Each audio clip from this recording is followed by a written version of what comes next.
Son fantásticas. Cuidado que... Bueno, buenos días nuevamente a todas y a todos. Yo voy a intentar dar cuenta de esto en media hora. ¿Se escucha? Sí, se habla. A ver. Porque entre la distancia, los anteojos, el micrófono, algún desastre voy a hacer. Yo había escrito una cosa y ayer cambié sobre la marcha el modo de la presentación. Lo que voy a intentar es compartir con ustedes una suerte de revisión de lo que fue el proceso de transferencia, de lo que fue y está siendo el proceso de transferencia de la Escuela de Servicio Social de Santa Fe a la Universidad Nacional del Litoral. Hace unos años en Junín decía, bueno, es un tema del que por lo menos yo aún me debo escribir, pero es muy complejo para mí estar adentro de ese proceso y escribir sobre ese proceso. Así que bueno, sostenemos una invitación bastante frecuente, sobre todo a las y los estudiantes que están haciendo sus tesinas de grado, que investiguen sobre esto, porque entendemos que además la mirada de los estudiantes y de las estudiantes va a nutrir cómo se narra esta historia que estamos haciendo. Rápidamente, hacer un recorrido por la historia, ya lo plantearon hace un rato, lo planteó recién Silvana y demás. La cuestión de la transferencia y del grado universitario no fue una idea nuestra que un día amanecimos iluminados y dijimos, bueno, qué buena la universidad. Ya hubo, la Escuela de Santa Fe se creó en 1943. Hubo ya en 1945 un primer debate se crea en el Ministerio de Educación y el primer debate fue, bueno, tiene que salir de educación, va a salud pública o va a la universidad. Bueno, sabrán ustedes que ganó la primera parte. Pero ya desde ahí se planteaba una fuerte discusión. Hubo un segundo, esto que yo planteo como intento son momentos en que coagula el proceso, pero que se sostiene, no son intentos aislados. Hubo un segundo intento que fue durante la intervención a la provincia en 1955 y hubo un tercer intento muy sostenido y muy fuerte que fue en el periodo de la dirección de Teresa Villetti, que estuvo a cargo de la dirección entre 1963 y 1972. Teresa es una figura del trabajo social que mucho ha aportado al trabajo social de la región y a quien poco hemos investigado en su tarea y poco hemos reivindicado y nos interesa traerla. Ella planteaba entre los argumentos, algunos que yo voy a leer acá, varios, pero sus argumentos en todos los planteos tanto al gobierno de la provincia como a la universidad eran básicamente ordenados en torno a estos cuatro. La tendencia mundial en cuanto a la dependencia de las escuelas de servicio social es que las mismas se integren a las estructuras universitarias de las zonas en que actúan. La Escuela de Servicio Social de Santa Fe ha alcanzado un grado de desarrollo y madurez que avalan su solicitud de ingresar al ámbito universitario. El hecho de existir en el país escuelas universitarias de servicio social coloca en inferioridad de condiciones a nuestros egresados. La dependencia de un organismo con una estructura preparada básicamente para la acción y no para la formación de personal, como es el Ministerio de Salud Pública y Bienestar Social, no resulta adecuada para el desenvolvimiento de nuestra casa de estudio. Todo esto son frases textuales extraídas de documentos firmados por Teresa. Vean ustedes la persistencia de los argumentos en la historia. Y hubo un tercer momento duro para nosotros de reconocer, pero necesario, que fue el momento de la dictadura. En 1979 hubo un reclamo insistente del Centro de Asistentes Sociales, no había colegio todavía, y en el año 80 hubo un decreto ley, que fue el 8714, que decidió que la escuela pase a depender técnica, académica y administrativamente de la Universidad del Litoral, comprometiendo un financiamiento por 10 años que se iría reduciendo en 10% anual hasta lograr la transferencia total. Obviamente ese decreto ley nunca se cumplió. De todos modos, así medio por lo bajo, porque no era un antecedente políticamente muy correcto, nosotros lo tomamos como uno de los antecedentes en la discusión sobre el financiamiento, y de acá sacamos la idea del financiamiento provincial durante 10 años para el funcionamiento de la universidad hasta que la cosa se acomodara. Y esto nos permitió dar cuenta de uno de los principales argumentos de la universidad hasta el momento, que era la cuestión presupuestaria. Ya en los albores democráticos, yo titulo allí Los albores democráticos y el intento de formar agentes orgánicos al gobierno, si bien hubo un reclamo sostenido e insistente, sostenido por el Centro de Asistentes Sociales primero y el colegio después, porque allí es cuando se crea, y por el movimiento estudiantil, hubo una fuerte decisión del gobierno provincial de no desprenderse de una agencia de formación de agentes orgánicos a los intereses de gobierno. Y esto no es que lo leo yo, fue dicho literalmente en diversas entrevistas que nosotros hicimos a funcionarios de época en un proceso de investigación.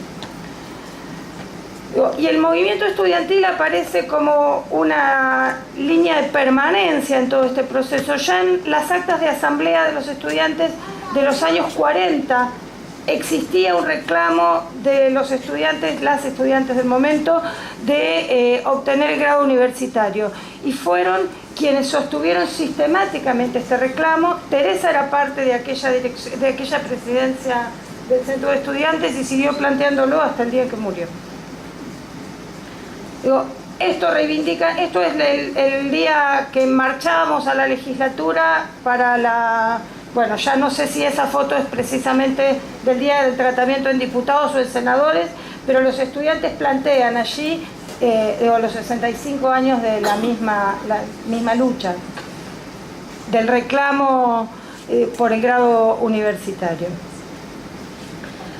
Me interesa también plantear algunas de las consecuencias de ser un terciario en todo este proceso histórico. Y voy rápido y ustedes me cortan cuando quieren, pero yo quisiera al menos dejar tituladas estas cosas. Una primera cuestión es que se presentaba, y todavía seguimos lidiando en algún punto con parte de esas consecuencias, tensiones entre al menos tres lógicas. La lógica partidaria, ustedes piensen que nuestra escuela dependía del lugar de definición central de la política social. Salud pública y acción social, salud pública, medio ambiente y acción social, Secretaría de Estado de Promoción Comunitaria, Ministerio de Desarrollo Social, son los nombres que me acuerdo. Debe haber algún otro que me estoy olvidando. Esto que decían tan claramente algunos funcionarios de no desprenderse de la agencia de formación de agentes orgánicos al gobierno, imbuía de una lógica partidaria en la designación de docentes, en el control de la direccionalidad de la formación. Por otro lado, una lógica administrativo-burocrática. Nosotros le teníamos que disputar a la jefa de personal del Ministerio de Desarrollo Social en el momento en que yo ingresé a la dirección, que no es lo mismo designar un personal de servicios generales en el ministerio, en la sede central, que un docente en Trabajo Social 4, o una docente que está, porque ahí está de licencia por maternidad y que nosotros no podemos dejar los estudiantes 6 meses, que es la licencia por maternidad en Santa Fe, sin docente. Y estas cosas, para un responsable burocrático de la designación de personal, es complicada. El Ministerio de Educación tiene algunas otras cosas previstas, pero no el Ministerio de Desarrollo. Pero además de eso nos pasaban cosas como que el Plan 85 preveía seminarios cuatrimestrales. Entonces, alguien tenía un cargo para dar un seminario cuatrimestral y en la lógica del burócrata del momento no entendía que podía ser A en el primer cuatrimestre y B en el segundo cuatrimestre. Entonces, bueno, esto no se puede. Un día los seminarios pasaron a ser anuales. Fíjense cómo una decisión externa a la discusión de la formación tuerce decisiones argumentadas de quienes formularon el plan. La otra cosa es que esos seminarios iban a ser optativos y dar respuesta a las necesidades de formación de la región. Bueno, cristalizaron en el 85 y ahí quedaron por esta misma razón en la que lo burocrático administrativo prima por sobre lo académico, y la lógica académica siempre subordinada a estas otras dos y buscando su lugar y buscando imponerse, y a veces perdiendo por goleada. Parece poco académica pero gráfica. Bueno, esto que decía recién, las consecuencias de la designación de personal docente, la casi nula asignación de recursos a la biblioteca, y digo casi nula porque soy benévola, porque entre el año 83 y el año 2008 no hubo compras del Estado en libros para la biblioteca, bajo el argumento de que no se podían comprar bienes de capital. Estamos complicados pensándonos en una institución de formación que no tiene biblioteca actualizada. Compraba la cooperadora, se compraba algo de bibliografía, pero no el Estado provincial haciéndose cargo de sus responsabilidades. La inexistencia de presupuesto destinado a investigación y a extensión, y hasta la resolución de equivalencias de asignaturas por expediente y resolución resolución del ministro o secretario del área. O sea, imaginen que venía un estudiante de Corrientes a pedir una equivalencia y el ministro, que normalmente no tenía la menor idea de la formación en trabajo social, terminaba definiendo si la equivalencia de asignaturas correspondía o no. Digo, esto que parece anecdótico da cuenta de cómo queda secundarizada la lógica académica en la toma de decisiones de la formación. Por otro lado, y esto es un aspecto que me interesa destacar, entrar en el sistema de personal del Estado provincial supone una suerte de burocratización en el cargo asentada en la no periodicidad.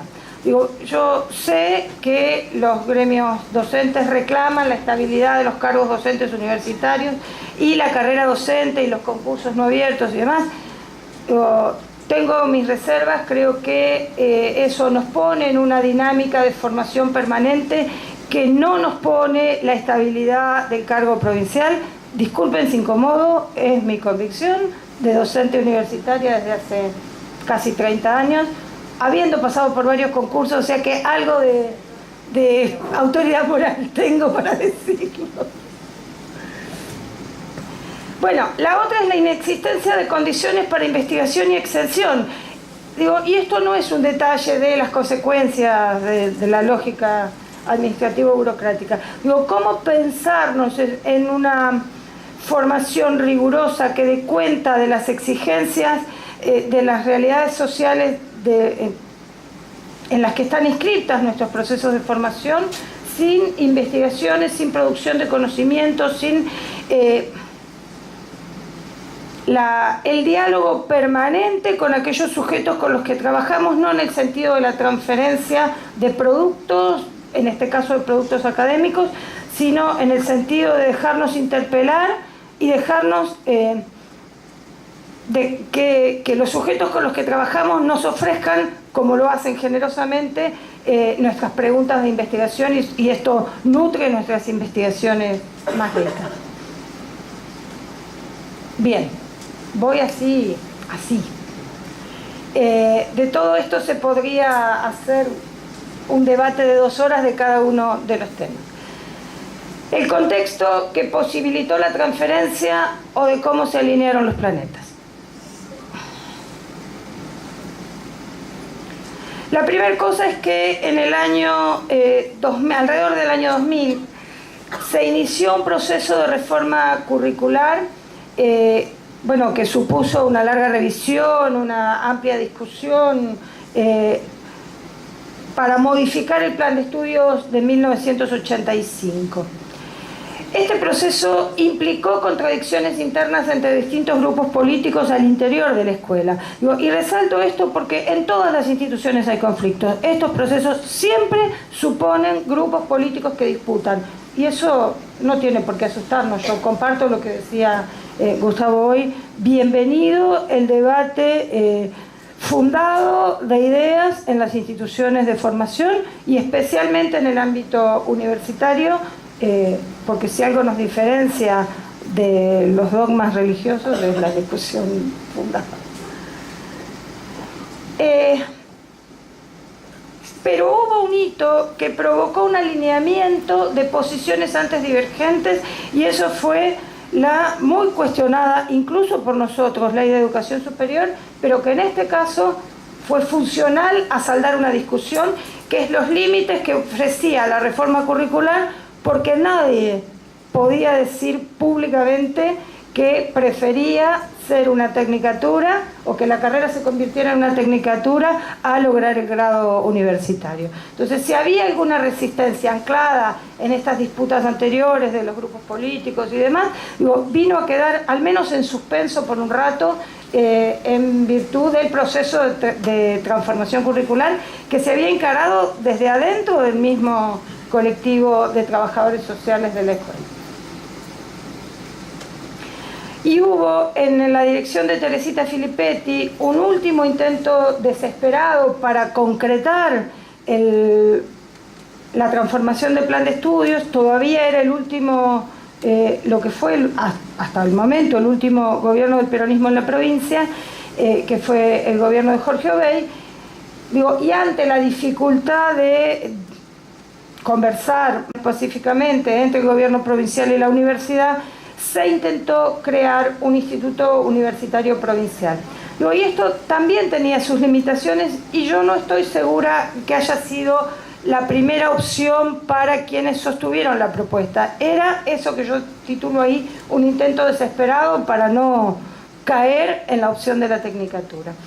Ese proyecto de ley tuvo media sanción de senadores, y bueno, después el Frente Progresista ganó las elecciones y no llegó a tratarse en diputados, afortunadamente. En 2007 el Frente Progresista gana la elección provincial y bueno, ahí terminaron de alinearse los planetas, porque se abrió ese espacio de discusión entre la universidad y el gobierno provincial, y el gobierno asumió en diciembre de 2007, cambió el rector, porque quien era rector hasta el momento fue elegido intendente de la ciudad, y quien asumió como rector era el que había sido hasta el momento decano de la Facultad de Ciencias Jurídicas y Sociales. El anterior era un ingeniero en Ciencias Cívicas. Hubo acá una suerte de felices coincidencias, no solo en cuestiones políticas, sino también en quiénes fueron los sujetos singulares, concretos, con sus trayectorias singulares, que ocuparon los lugares. Porque aún siendo, por lo menos en mi lectura, aún siendo el gobierno de la provincia del Frente Progresista, aún siendo la universidad liderada por grupos afines a los grupos que conformaban el gobierno del Frente Progresista, de haber seguido siendo el rector anterior. Lo que no dije es que el ministro de Desarrollo Social fue en ese momento, ahora es ministro de Gobierno, un abogado graduado de la Facultad de Ciencias Jurídicas y Sociales, que tenía buen diálogo con quien había asumido el rectorado.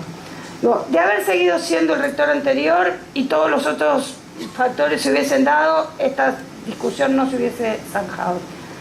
De haber sido la ministra de Desarrollo quien originalmente iba a ser, que es una profesora de Educación Física de Rosario, que venía de la función pública de Rosario y que tiene una fuerte disputa con el colectivo de trabajadores sociales de Rosario, tampoco se hubiese saldado.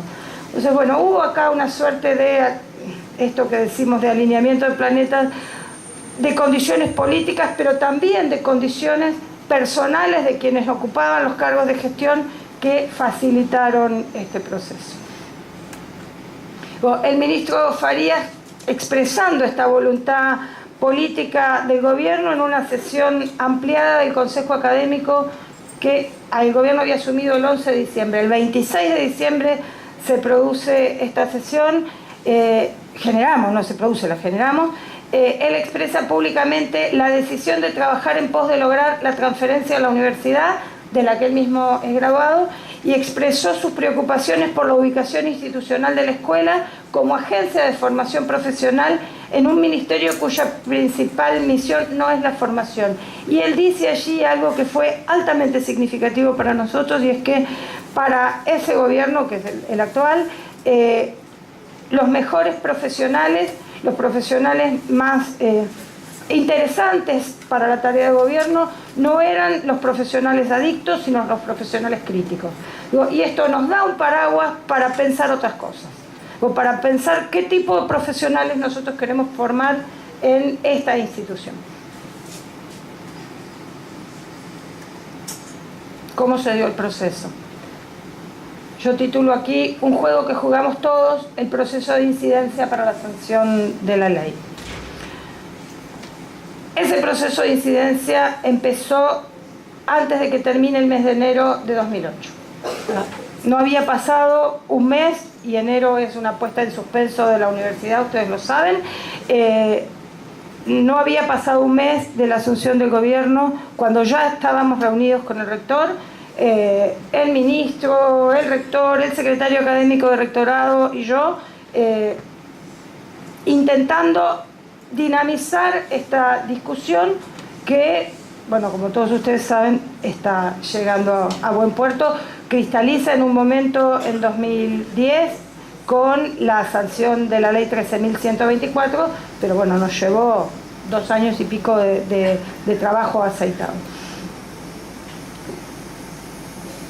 Los actores internos. Yo aquí lo que debo decir es que muchos de los docentes militantes del peronismo, o sea, no alineados con el gobierno del momento, se cargaron sobre sus espaldas el proceso de discusión con los legisladores del peronismo, sobre todo en senadores, que era una cámara liderada por la oposición, no así en diputados. En diputados, quien gana la elección legislativa tiene mayoría automática, tiene la mitad más uno de los legisladores, y el resto es DONT. O sea, en diputados estaba más o menos saldada la discusión, pero en senadores hubo que remarla, y los docentes no afines al gobierno del momento se cargaron esa discusión en sus espaldas y fueron hablando uno por uno con los actores principales, con los que lideraban el proceso en senadores. Y esto lo destaco porque es una actitud generosa que suspende por un rato cuestiones mezquinas de intereses personales y pone los objetivos prioritarios por delante, aunque la coincidencia sea temporal. Digo, después, por supuesto, zanjado esto, aparecen de nuevo esas contradicciones. Y así son los procesos sociales. Digo, ¿de qué nos venimos a asustar? La otra cosa es la presión que ejerció FAWATS. La asamblea del año 2008 de FAWATS se hizo en marzo por una cuestión organizativa y acordamos hacerla en Santa Fe. Y acordamos una reunión con el rector, y Patricia Acevedo, que era la presidenta de FAWATS en ese momento, lo encaró al rector con toda la simpatía y la presión de la que son capaces los cordobeses y las cordobeses. Y digo, todavía se acuerda quien en ese momento era el rector de lo que Patricia lo apuró en público para que la universidad se hiciera cargo de la parte que le toca en este proceso. Pero no solo en relación a la relación con la universidad, sino que FAWATS apoyó todo el proceso de transformación curricular, que se venía dando desde el año 2000 y que en las cuestiones centrales, y mucho más que en las centrales, solo se le cambiaron algunos detalles, es el plan de estudios diseñado en ese proceso, el que hoy tenemos en la universidad y que responde a los lineamientos curriculares básicos de la formación en trabajo social.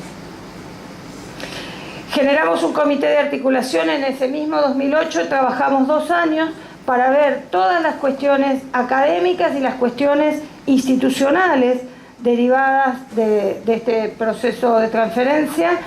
Me voy a detener un poquito después, pero esto tenía que ver con el cuidado de los trabajadores, que es uno de los puntos de resistencia en y yo supongo que en todos los procesos.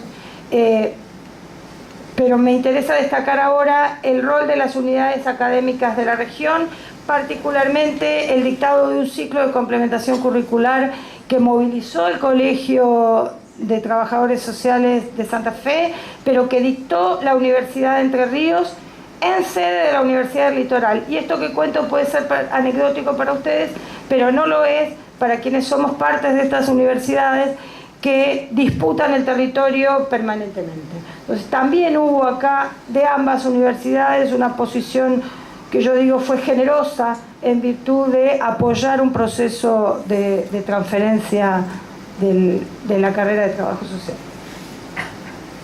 Y finalmente la ley se aprobó entre los meses de agosto y septiembre de 2010 con el número de ley 13.124 y se promulgó el 28 de septiembre de ese mismo año. Un día que había reunión de rectores, reunión del CIN en Santa Fe. Entonces ya habíamos acordado hacer un acto de entrega de una copia del decreto al rector de la Universidad del Litoral en el marco del plenario del CIN, porque entendíamos que esto podía mostrar a los rectores que este es un proceso posible, que no es una locura de alguien que amaneció después de una borrachera y dijo, tome, acá tiene una agencia de formación, y que la cuestión presupuestaria, que es uno de los argumentos principales que esgrime en la universidad, podía tener algunas soluciones innovadoras, creativas, y cosas que iremos resolviendo cuando vayan apareciendo, porque no todo puede estar previsto de antemano. Bueno, estas son algunas fotos rápidas. ¿Qué? Del tiempo. Bueno, no llego ni a la media hora, me dijeron 40 minutos. Algunas fotos rápidas de las sesiones. Lo que quiero mostrar, perdonen, es que eso es la sesión de senadores. Estaba el ministro, pero también estaban, el pelado que está de frente es el que era el rector, el otro es el decano de la facultad, es mi amigo, yo puedo decirle que es pelado y no se va a enojar. Peor sería que le diga que es de Unión. Son las autoridades de la universidad, porque hubo en este momento una coincidencia, quizá hoy hay muchas más diferencias, pero hubo, insisto, una puesta en suspenso de las diferencias, al menos temporariamente. Y esto es una foto del acto del CIN. Lo que se ve en toda la parte del frente son los rectores y las rectoras. Y mientras tanto, ¿qué? La decisión de jugar a todo o nada. Nosotros estamos convencidos, y el ministro nos apoyó, que no se podía ser tibio. O jugábamos a fondo o nos íbamos a casa. Y hay algo de épica, sin caer en el voluntarismo, sin caer en tampoco en el voluntarismo político. Pero hay algo de épica en estos procesos que yo llamo a no abandonar. Hay que, desde mi perspectiva, jugar a fondo, asumir los riesgos, y bueno, son los riesgos, son los costos que hay que pagar, y en ese sentido, el ministro nos autorizó, pero yo corrí el riesgo de ir presa por no cumplir lo que tenía que cumplir, pero bueno, acá estoy todavía libre.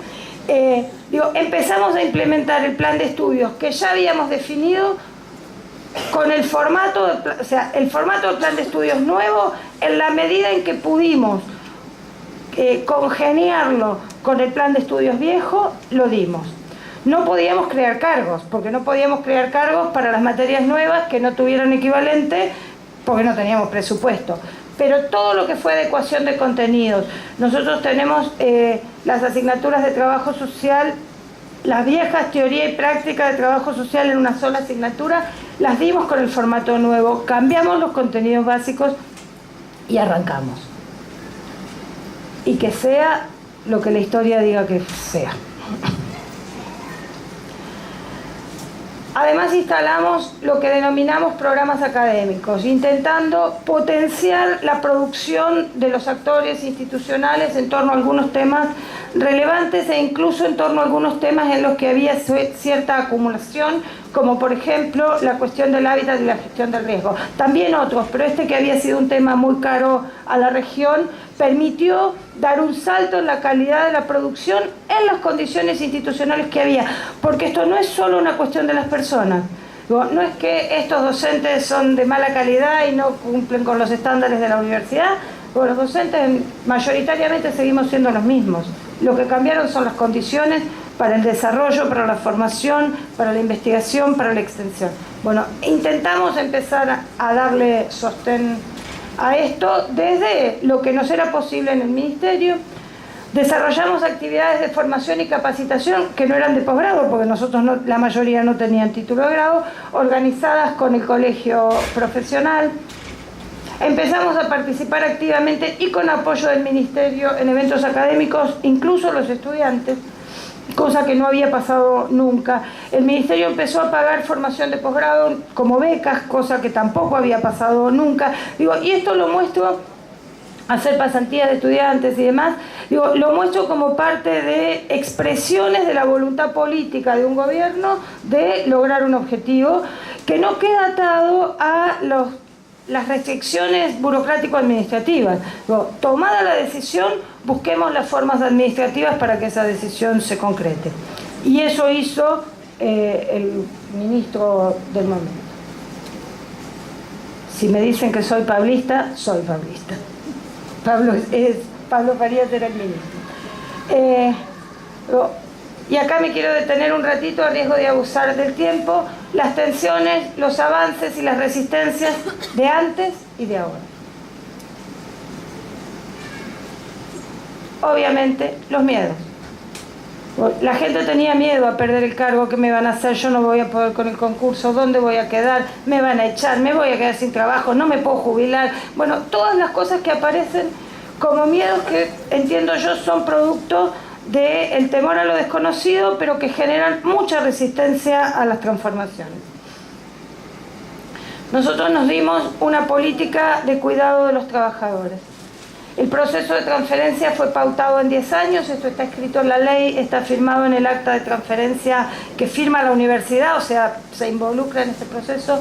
El gobierno de la provincia, el Estado de la provincia, dona el terreno, el edificio, dona todos los muebles, qué sé yo, todo el inventario, no sé qué, y se compromete a financiar durante 10 años los salarios de los docentes. Terminaron siendo 9 porque se descontó el año de proceso de sanción de la ley. Y mientras tanto nosotros organizamos para todos los trabajadores docentes, voy primero a los no, perdón. Con los trabajadores no docentes fuimos buscando un espacio de reubicación en el mismo o en otro ministerio consensuado, de manera que no fuera una cuestión de violencia laboral uno de ellos, y fue un proceso tejido artesanalmente con cada uno de ellos, con participación de los gremios. Cero conflicto. Con los docentes fue un poco más complicado. Algunos docentes firmaron la inscripción, primero nos dijeron no, la inscripción no se puede, otra jurisdicción, pito flauta, salió. Y digo, porque, insisto en esto porque quiero mostrar que cuando hay voluntad política es posible lograr decisiones administrativas que la sostengan. La universidad se comprometió a una política de formación de posgrado.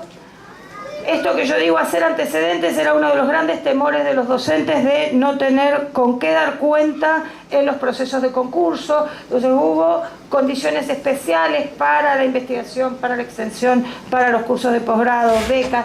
Se gestionó entrar en PROSOC 1 y PROSOC 2 fuera de término. El Consejo de Decanos, en particular, sostenido las pocas decanos de trabajo social que había en ese momento en el Consejo, apoyó, esto salió, se becó gente para que hiciera la maestría en trabajo social. Bueno, hubo dos encararon el doctorado en trabajo social, uno en Rosario, uno en La Plata.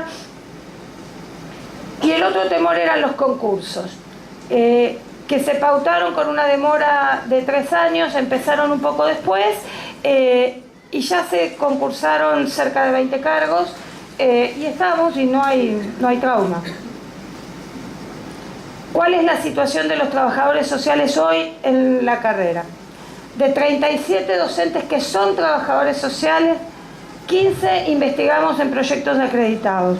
2 tienen, bueno, esto no es excluyente, ¿no? Por eso la suma no da 37. Puede tener más de una opción. 2 tienen especializaciones en curso, 3 la tienen finalizada. 12 tienen maestrías en curso, 6 la tenemos finalizada.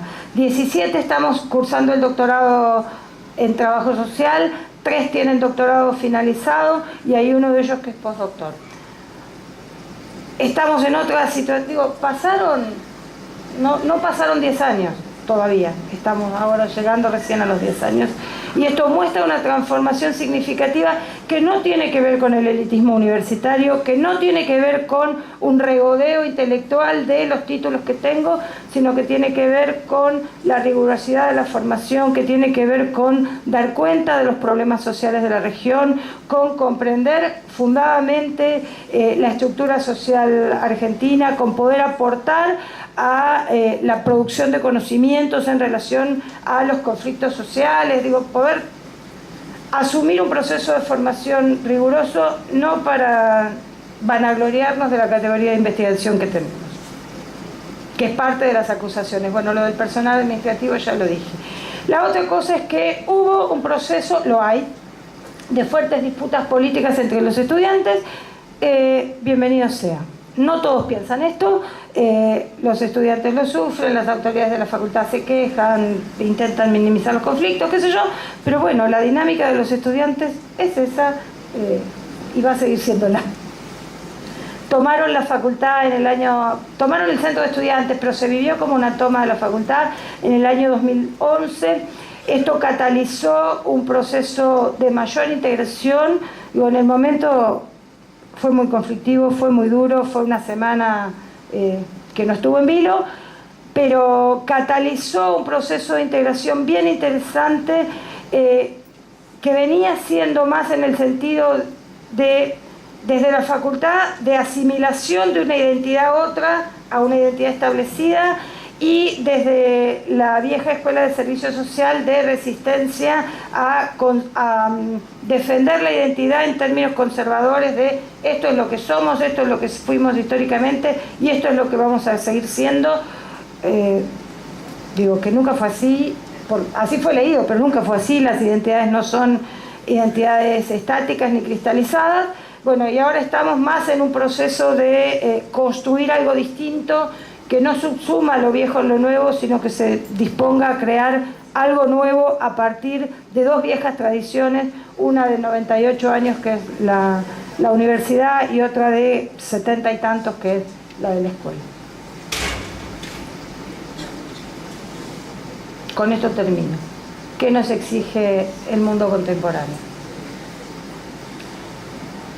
¿Cuáles son las razones que le encontramos a la necesidad de jerarquizar la profesión? Hoy se habló de la historicidad de esta lucha, y no puedes, desde mi punto de vista, discutible siempre, no puede ser solo estar mejor escalafonados, cobrar más, ser más reconocidos, sino que, a mi entender, tiene que ver con dar cuenta más rigurosamente de las injusticias de este mundo, de las desigualdades de este mundo y de poder transformarlas y transformar el mundo en un lugar más habitable y más digno para todos. Y en ese sentido, ¿qué estamos dispuestas a sostener con nuestros cuerpos para lograr o para ser consistentes con nuestros enunciados? Digo, ¿estamos dispuestos a bancar los costos, los temores, los sinsabores que este proceso tenga, o animémonos y vayan? Lo digo desde haber sufrido en buena parte muchas de estas contradicciones que conté hoy, pero bueno, desde la tranquilidad de tener un proceso que no está exento de dificultades, que no está exento de conflictos, pero que nos acerca al objetivo que nos planteábamos hace 10 años. Digo, la ley 27072 fue una conquista colectiva que se concretó hace poco tiempo, pero que recupera luchas históricas. esa conquista nos exige estar a la altura de la memoria de nuestros muertos. Muchas gracias.